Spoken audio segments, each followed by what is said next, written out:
नमस्कार दोस्तों, दृष्टिकोण में आपका स्वागत है और मैं हूं आपके साथ चर्चा करने के लिए दुष्यंत चोपड़ा।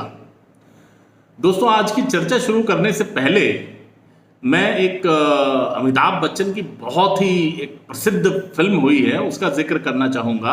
आप सब ने, बहुत से लोगों ने वो फिल्म देखी होगी। उसका नाम है डॉन। डॉन फिल्म में जो एक असली डॉन जो अमिताभ बच्चन ने अभिनीत किया, जब उसकी एक पुलिस एनकाउंटर में डेथ हो जाती है, वो मारा जाता है, तो डीसीपी जो रोल इफ्तिखार ने प्ले किया था, वो डॉन के एक हमशक्ल जो अमिताभ बच्चन के डबल रोल में जो उन्होंने प्ले किया था, उसको डॉन बनाकर डॉन के ग्रुप में और बाकी जितने भी स्मगलर्स थे उनके ग्रुप में उनको ज्वाइन करवा देता है। वो डॉन बन के उस रोल को प्ले करता है और आखिर में किस तरह से वो उस ग्रुप के सारे राज जानता है, पुलिस की सहायता करता है और किस तरह से सारा स्मगलर्स का पूरा जो गैंग है वो बस्ट होता है, पकड़ा जाता है। ये कहानी बहुत ही एक प्रसिद्ध फिल्म हुई, सिल्वर जुबली, गोल्डन जुबली हुई। तो आज वो कहानी मुझे कुछ याद आ रही है। अब डॉन की कहानी हमारी आज की चर्चा के साथ कहां मेल खाती है, इसका जिक्र मैं वीडियो के अंत में करूंगा। अब हम बात शुरू करते हैं, लेकिन बात शुरू करने से पहले सिर्फ आधे मिनट के लिए मैं आपका समय चाहूंगा। अगर आपको हमारे कंटेंट पसंद आ रहे हैं, आपको हमारे वीडियोस पसंद आ रहे हैं, तो कृपया हमारे वीडियोस को लाइक कीजिए, शेयर कीजिए और कमेंट जरूर कीजिए। और साथ ही अगर अभी तक आपने हमारे चैनल को सब्सक्राइब नहीं किया है तो कृपया चैनल को सब्सक्राइब कीजिए। साथ में जो बेल आइकॉन आपको दिखता है, आप उस बेल आइकॉन को जब प्रेस करेंगे तो उसमें ऑप्शन आएगी ऑल वीडियोस की, तो ऑल नोटिफिकेशन वाले को आप क्लिक करेंगे तो हमारे हर आने वाले वीडियो की जानकारी सबसे पहले आप तक पहुंचेगी। तो चलिए बात शुरू करते हैं प्रशांत किशोर की। जैसा कि थंबनेल में मैंने दिया हुआ है कि आखिर किसका आदमी है ये प्रशांत किशोर। इस पर चर्चा करने से पहले थोड़ा प्रशांत किशोर की हिस्ट्री जान लें। प्रशांत किशोर का जन्म हुआ था बिहार में, रोहतास जिले के कोनार गांव में। इनके पिता एक डॉक्टर थे, डॉक्टर श्रीकांत पांडे, जिनकी प्रैक्टिस थी बस्तर में। वहीं पर इनकी प्रारंभिक शिक्षा भी हुई। बाद में शिक्षा इन्होंने सारी ग्रहण करी, फिर ये विदेश भी गए। और प्रशांत किशोर चर्चा में आए एक राजनीतिक सलाहकार के रूप में, एक राजनीतिक विशेषज्ञ के रूप में, या एक राजनीतिक रणनीतिकार के तौर पर इनकी चर्चा शुरू हुई 2014 में, जब लोकसभा के चुनाव में प्रधानमंत्री बने नरेंद्र मोदी। और उनके लिए जो कैंपेन हुआ, उसमें उस कैंपेन की कई जो चीजें बहुत फेमस उस समय पर हुई, चाहे वो चाय पे चर्चा हो, चाहे वो उनकी 3D रैली, जो होलोग्राम सभाएं उनकी होती थी, क्या क्या पीके ने उन चीजों का क्रिएशन किया, प्रशांत किशोर ने। और प्रधानमंत्री मोदी, उस समय के गुजरात के मुख्यमंत्री नरेंद्र मोदी को और भारतीय जनता पार्टी को भारी जीत मिली। भारतीय जनता पार्टी की सरकार बनी। नरेंद्र मोदी प्रधानमंत्री बनकर गुजरात से दिल्ली आए और दिल्ली में आके जिस समय उनकी सरकार की एक फॉर्मेशन हो रही थी, मंत्रिमंडल तय हो रहा था, तो उस समय जैसा कि बाद की खबरों में मीडिया में सब लोगों को पता लगा कि प्रशांत किशोर की महत्वाकांक्षा कुछ और ही थी।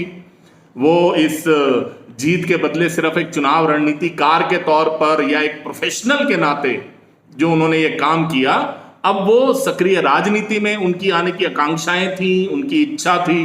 वो शायद कहीं ना कहीं ये चाहते थे कि प्रधानमंत्री बनने के बाद नरेंद्र मोदी उनको भी मंत्रिमंडल में लें, या उनका कोई एक सरकार के अंदर एक महत्वपूर्ण रोल हो। लेकिन प्रधानमंत्री नरेंद्र मोदी तो अपनी एक अलग ही कार्यशैली के लिए जाने जाते हैं। तो साहब, प्रशांत किशोर का रोल धीरे धीरे नगण्य होता चला गया। तो उसके बाद ये नरेंद्र मोदी से, प्रधानमंत्री बन चुके नरेंद्र मोदी से दूर होते चले गए। और सबसे पहले इन्होंने दामन थामा नीतीश कुमार का, और 2015 में नीतीश कुमार को इन्होंने एक गाइड किया या कहें कि उनकी चुनावी रणनीति में बहुत एक महत्वपूर्ण भूमिका निभाई। और उसके बाद जिस तरह से नीतीश कुमार ने बिहार के अंदर एक बार फिर से अपनी सरकार बनाई, उस सरकार में इनको एक रोल भी मिला, मंत्री का दर्जा भी मिला, इन्होंने जनता दल यू को ज्वाइन भी किया। अब उसके बाद लगातार ये चुनावी रणनीतिकार के तौर पर एस्टेब्लिश होते गए, क्योंकि अगर आप ध्यान करें 2016 में जब इन्होंने कैप्टन अमरिंदर सिंह को भी चुनावी रणनीति के अंदर इन्होंने भाग लिया और उनकी चुनावी रणनीति बनाई, तो वो अकाली दल की सरकार जो पिछली 2 बार से लगातार वहां पर पंजाब में जीत रही थी, उसको परास्त करके कैप्टन अमरिंदर सिंह ने पंजाब के अंदर अपनी सरकार बनाई। फिर उसके बाद ये जगनमोहन रेड्डी के साथ मिले और आंध्रा के अंदर बहुत ही सशक्त सरकार बनाने में जगनमोहन रेड्डी कामयाब हुए। उस समय वो सरकार इतनी मजबूत थी कि वहां की 175 विधानसभा सीटों में जगनमोहन रेड्डी को 151 सीटें मिली। उसके बाद फिर आप समझिए कि राजनीति में जब जिसकी गुड्डी चढ़ती है, जिसके दिन बदलते हैं, तो कुछ ऐसा ही प्रशांत किशोर के साथ भी हुआ।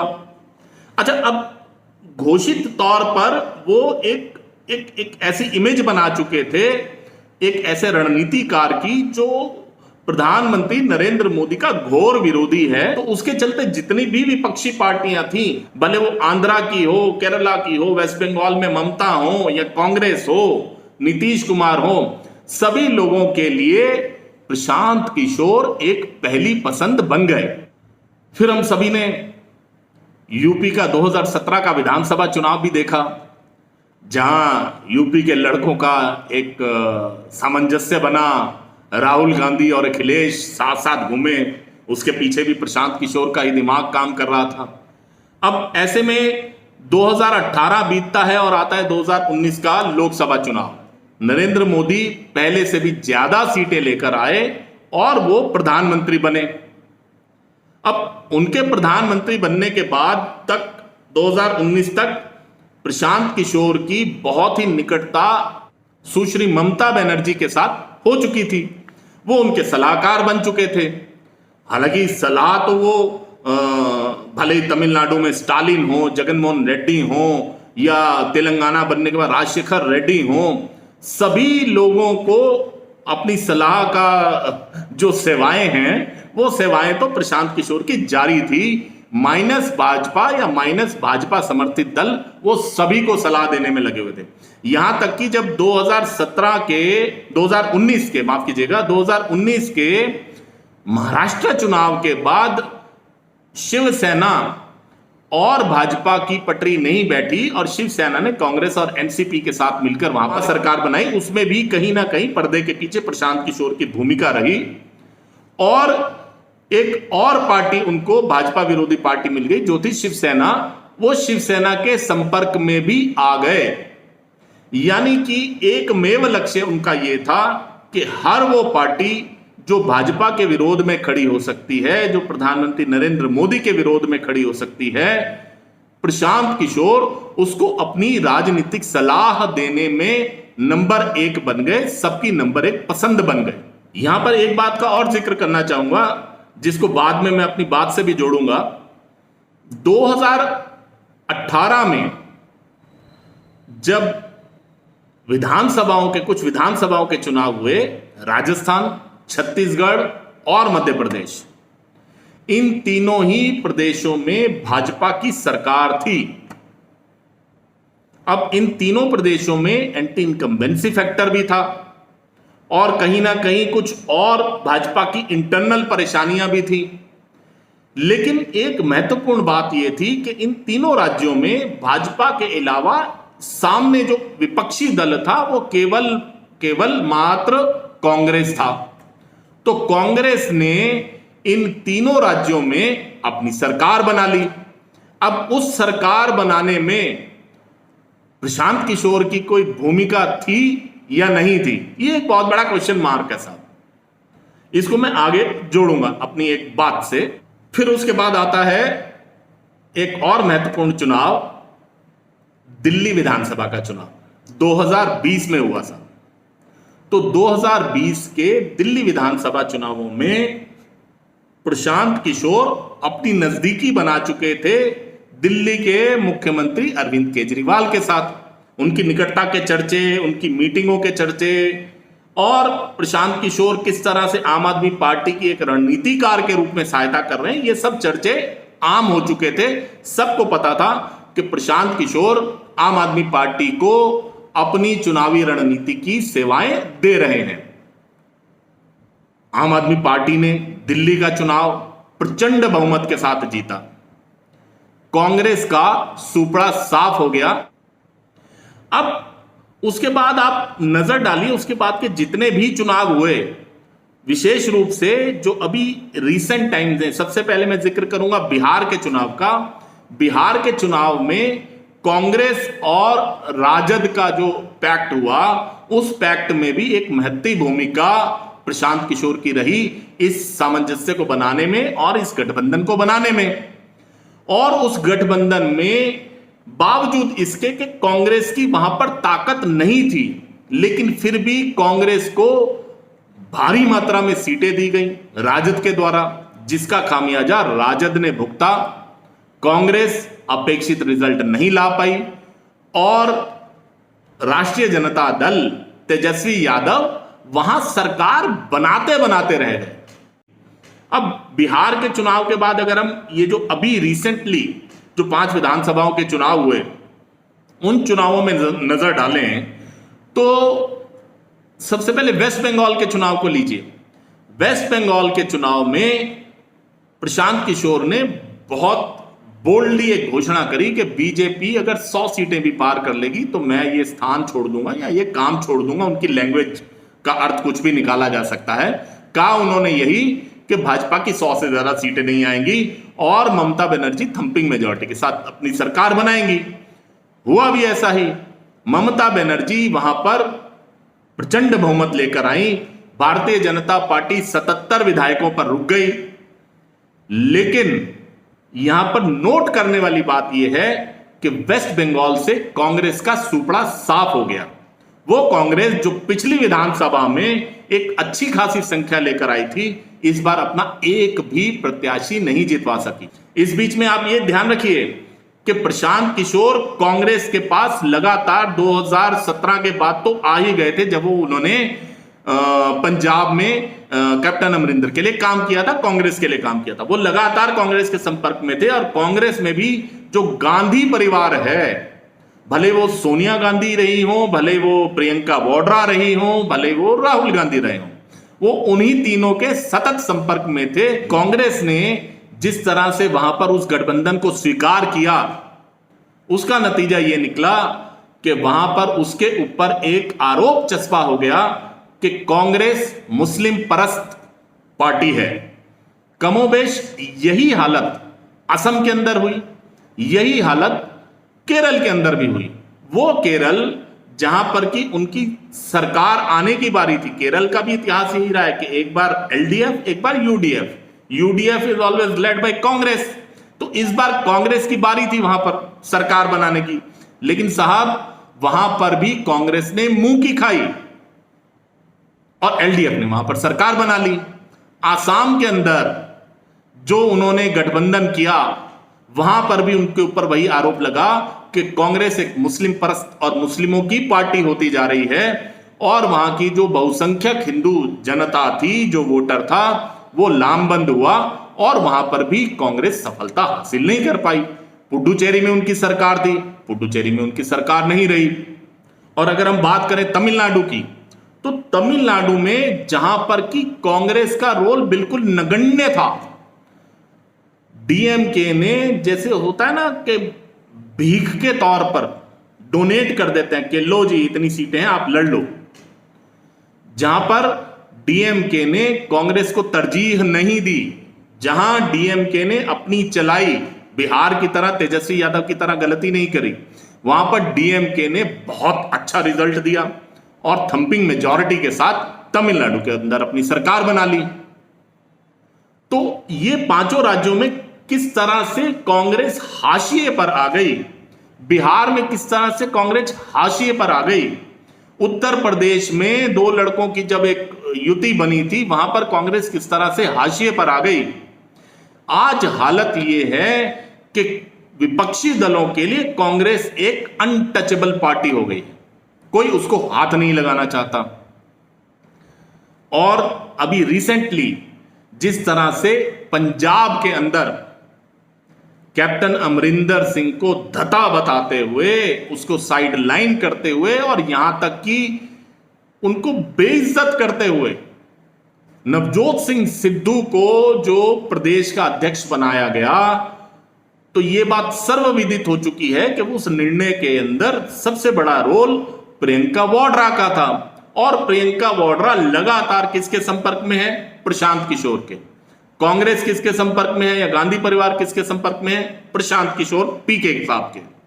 तो पीके साहब ने कांग्रेस की डिफीट का रास्ता पंजाब में भी बना दिया है, ऐसा माना जा सकता है। क्योंकि जो मुख्यमंत्री कैप्टन अमरिंदर की कैलिबर का मुख्यमंत्री, उनको जिस तरह से कांग्रेस ने साइडलाइन किया है, वो भी चुप बैठने वाले नहीं है। अब उसका नतीजा क्या निकलेगा आने वाले समय में? पंजाब में हंग असेंबली आएगी या फिर आम आदमी पार्टी को इस चीज का भारी फायदा हो जाएगा। और अकाली दल का जो एक वहां पर एक ऐसा फैक्टर है कि ये जो किसान आंदोलन के बाद से जिस तरह से उसकी छवि बनी है, तो उसके चलते वो भले ही बहुजन समाज पार्टी के साथ गठबंधन करके चुनाव लड़ रहे हों, लेकिन वो सरकार बनाने की स्थिति में आ पाएंगे या नहीं आ पाएंगे, इसके ऊपर बहुत बड़ा प्रश्न चिन्ह है। और अब थोड़ी सी बात शरद पवार साहब की भी। शरद पवार से भी लगातार प्रशांत किशोर की मीटिंग्स होती रही।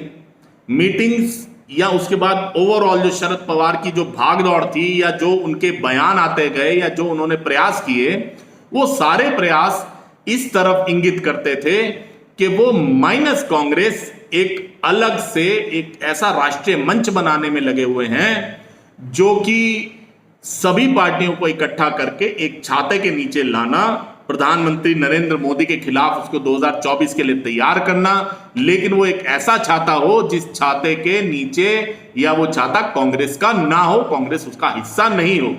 इस तरह का एक प्रयास करने में जो शरद पवार लगे हुए हैं, उसके पीछे भी कहीं ना कहीं प्रशांत किशोर पीके साहब का हाथ है, यह बात सर्वविदित है। अब अगर हम बात करें सुश्री ममता बनर्जी की, उनके बारे में जिस तरह से वो अभी दिल्ली आई हुई है, 5 दिन के लिए दिल्ली में है, आज वो प्रधानमंत्री से भी मिलकर आई, उनके सामने भी उन्होंने अपनी बातें रखी। और केवल प्रधानमंत्री से मिलना तो चलिए एक औपचारिकता बढ़ता, मुख्यमंत्री हैं, दिल्ली आई हैं, प्रधानमंत्री से मिलना है, प्रोटोकॉल है, लेकिन उसके साथ साथ उनकी मुलाकात जितने भी प्रमुख विपक्षी नेता हैं उन सब के साथ हुई है या आने वाले दिनों में होने वाली है। अच्छा, उन विपक्षी दलों से नेताओं से जो मिल रही हैं उसमें वो G23 के नेता भी शामिल हैं, भले वो आनंद शर्मा हो, भले वो अभिषेक मनु सिंघवी हो, भले वो गांधी परिवार के लॉयलिस्ट कमलनाथ हो, वो सबसे मिल रही हैं। कहा क्या जा रहा है कि ममता बनर्जी शायद पश्चिम बंगाल के मुख्यमंत्री पद से इस्तीफा देंगी और राज्यसभा की सदस्य बनकर दिल्ली आएंगी और दिल्ली में वो राष्ट्रीय राजनीति में हिस्सा लेंगी। अच्छा, ममता बनर्जी के राष्ट्रीय राजनीति में आने से सबसे बड़ा मैसेज क्या जाता है? वो मैसेज ये जाता है कि कांग्रेस के लिए, सोनिया गांधी के लिए या पूरे गांधी परिवार के लिए ये खतरे की घंटी है, ये यूपीए के लिए खतरे की घंटी है।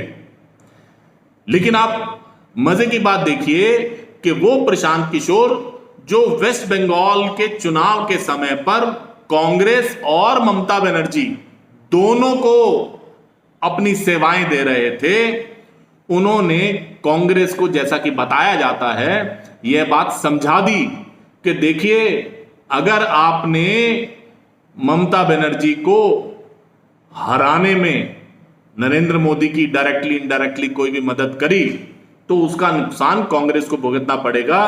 क्योंकि अगर ममता बनर्जी वेस्ट बंगाल का चुनाव हार गई तो वो दिल्ली आ जाएंगी, और वो दिल्ली आ जाएंगी तो उसका सबसे बड़ा खतरा आपके लिए होगा। तो ये जो बात उन्होंने समझाई, उसका असर ये हुआ कि राहुल गांधी केवल मात्र दिखावे के लिए एक बार वहां पर गए, उसके बाद कोविड के नाम पर उन्होंने वेस्ट बंगाल का टोटल बॉयकॉट कर दिया। प्रियंका गांधी वाड्रा ने तो वहां पर घुस के भी नहीं देखा। कांग्रेस की तरफ से कोई प्रयास नहीं किया गया उस चुनाव को जीतने के लिए और कांग्रेस का सुपड़ा साफ हो गया। यहां पर मैं 2020 का दिल्ली का चुनाव भी याद दिलाना चाहूंगा मित्रों कि 2020 का जब दिल्ली का चुनाव हुआ था उस समय पर भी कांग्रेस के प्रत्याशियों की तरफ से बिल्कुल भी जीतने की तरफ कदम ही नहीं बढ़ाया गया। उन्होंने टोटल सरेंडर कर दिया, चुनाव प्लेट में सजाकर दे दिया था अरविंद केजरीवाल को। बहाना क्या दिया गया कि अगर अरविंद केजरीवाल हार गया तो भाजपा आ जाएगी, नरेंद्र मोदी आ जाएगा। अगर नरेंद्र मोदी को डाउन करना है तो अरविंद केजरीवाल की सरकार बनाइए। अब वो सरकार बनाने के चक्कर में दिल्ली में कांग्रेस ने अपनी जड़ों में मट्ठा डाल लिया। यही कांग्रेस ने गलती वेस्ट बंगाल में करी, जहां उसके 44 पिछली विधानसभा के अंदर विधानसभा के विधायक थे, इस बार वो 0 के ऊपर आ गई। ममता बनर्जी दिल्ली में आकर बैठी और राष्ट्रीय राजनीति में उनका पदार्पण होने जा रहा है। तो अब इस बात को मैं जोड़ता हूं जहां मैंने शुरू किया था डॉन फिल्म से। तो साहब, जब मोदी प्रधानमंत्री बने और भाजपा में मोदी और शाह का युग शुरू हुआ, अमित शाह और नरेंद्र मोदी ने कमान अपने हाथों में ली, सरकार की भी पार्टी की भी, तो उनका एक जो सबसे बड़ा नारा था वो था कांग्रेस मुक्त भारत बनाने का। कांग्रेस मुक्त भारत बनाने के लिए भाजपा तो अपने स्तर पर जो कर रही है वो कर ही रही है, लेकिन मजे की बात यह है कि आप रिसेंट में पंजाब का उदाहरण ले लीजिए, जिस तरह से सिद्धू को बनाया गया। आप 2020 का दिल्ली का उदाहरण ले लीजिए, आप वेस्ट बंगाल का उदाहरण ले लीजिए, आप उत्तर प्रदेश का उदाहरण ले लीजिए, आप सुदूर साउथ में चले जाइए, आंध्रा, तेलंगाना, केरला, कहीं का भी आप उदाहरण ले लीजिए, छोटे से राज्य पुडुचेरी की बात कर लीजिए। हर जगह पर जहां प्रशांत किशोर ने एक रणनीतिकार के तौर पर कांग्रेस की मदद की है, तो वो मदद के नाम पर वहां पर कांग्रेस का सुपड़ा साफ हो गया है। इसमें कोई शक की बात नहीं है कि ममता बनर्जी के जीतने में, रणनीति बनाने में उनकी बहुत बड़ी भूमिका रही, जगनमोहन रेड्डी को जिताने में उनकी बहुत बड़ी भूमिका रही, टीएमके में स्टॉलिंग की उन्होंने बहुत मदद करी, सब कुछ करी, लेकिन उन्होंने उन्हीं पार्टियों की मदद की जो कि क्षेत्रीय पार्टियां थी, यानी माइनस कांग्रेस माइनस बीजेपी, जितनी भी पार्टियां थी उनको प्रशांत किशोर की राजनीतिक सूझबूझ का लाभ मिला, उनकी रणनीति का फायदा हुआ और उन्होंने वहां पर या तो सरकारें बनाई या अपनी स्थिति को मजबूत किया। जबकि हम बात करें कांग्रेस की, तो कांग्रेस को प्रशांत किशोर की तरफ से एक रणनीतिकार के तौर पर आज तक जो भी मिला वो 0 बटा सन्नाटा। कहने को वो बहुत बड़ी उनके पक्षकार बनते हैं, गांधी परिवार के बहुत बड़े खैरख्वाह के तौर पर उनको देखा जा रहा है, लेकिन डायरेक्टली या इनडायरेक्टली वो प्रशांत किशोर फायदा किसको पहुंचा रहे हैं? वो पहुंचा रहे हैं माइनस कांग्रेस विपक्षी दलों को। तो प्रशांत किशोर कहीं पर्दे के पीछे प्रधानमंत्री मोदी के ही आदमी तो नहीं है? यह प्रश्न विवेचना के लिए मैं आपके पास छोड़े जा रहा हूं। आप स्वयं विवेचना करिए कि प्रशांत किशोर ने ममता बनर्जी के लिए काम किया, उसको फायदा हुआ। प्रशांत किशोर ने अरविंद केजरीवाल के लिए काम किया, उसको फायदा हुआ। प्रशांत किशोर ने जगनमोहन रेड्डी के लिए काम किया, उसको फायदा हुआ। प्रशांत किशोर ने स्टालिन के लिए काम किया, उसको फायदा हुआ। लेकिन प्रशांत किशोर ने जहां जहां कांग्रेस के लिए काम किया वहां कांग्रेस रसातल में चली गई। ना केवल चली गई, उनका सुपड़ा साफ हो गया और कमोबेश यही हालत आने वाले पंजाब के चुनावों में भी कांग्रेस की होने जा रही है। तो ये कांग्रेस मुक्त अभियान जो भाजपा का था, कहीं ये प्रशांत किशोर उसके ध्वजवाहक तो नहीं है। कांग्रेस मुक्त भारत बनाने के लिए एक अंडर कवर एजेंट, जैसे डॉन के अंदर डीसीपी साहब ने नया डॉन बनाकर भेज दिया था, कहीं ये विपक्षी दलों को प्रधानमंत्री मोदी और अमित शाह ने ही तो एक किसी रणनीति के तहत कोई तोहफा नहीं दे दिया है? ये बात, ये प्रश्न, ये विवेचना के लिए, सोचने के लिए मैं आपके पास छोड़े जाता हूं। आपको आज का वीडियो कैसा लगा? आपको अच्छा लगा तो आप शेयर कीजिए, लाइक कीजिए, कमेंट कीजिए, और साथ ही एक बार फिर से अपील करूंगा कि अगर अभी तक आपने हमारे चैनल को सब्सक्राइब नहीं किया है तो कृपया चैनल को सब्सक्राइब कीजिए, साथ वाले बेल आइकॉन के बटन को दबाइए ताकि हमारे हर आने वाले कार्यक्रम की सूचना सबसे पहले आप तक पहुंच पाए। बहुत बहुत धन्यवाद दोस्तों।